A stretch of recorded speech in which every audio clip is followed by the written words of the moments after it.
Yunus sir আপনি সম্পদের হিসাব দিয়েছেন। নাহিদ ইসলাম তো আবার এক ধাপ বেশি আগায়ে, এরা নিজেরাই নির্বাচনের আয়োজক, নিজেরাই নির্বাচনে অংশগ্রহণ করবে।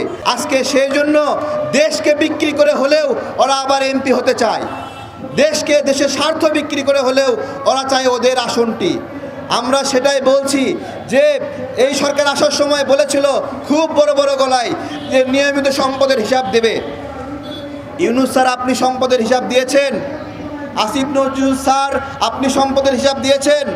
আসিফ মাহমুদ, রেজওয়ানা ম্যাডাম, সাখাওয়াত স্যার, নাহিদ ইসলাম তো আবার এক ধাপ বেশি আগায়ে।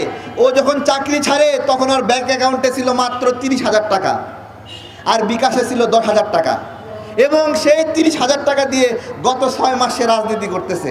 তার 30,000 টাকা জীবনেও শেষ হয় না, তাই না?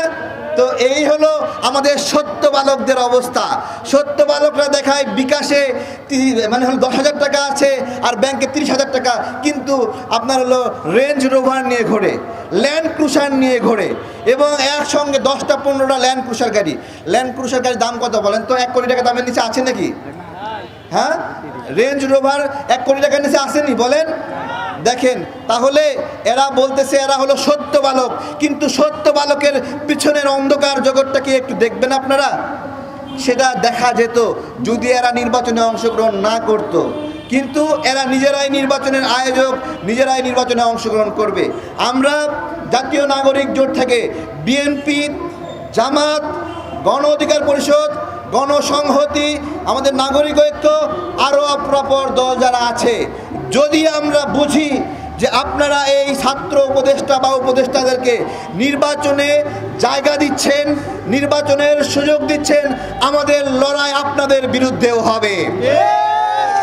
আমরা আমাদের এই সরকার, আমরা বলি এটা আমাদের সরকার, আমরা আমাদের সরকারকে কোনো রকম অপরাধ করতে দেব না, কালিমা লাগাতে দেব না, যাতে করে কোনোদিন আওয়ামী লীগ না বলতে পারে যে আমরা তো খারাপ ছিলাম, তোমরা ভালো কেমনে।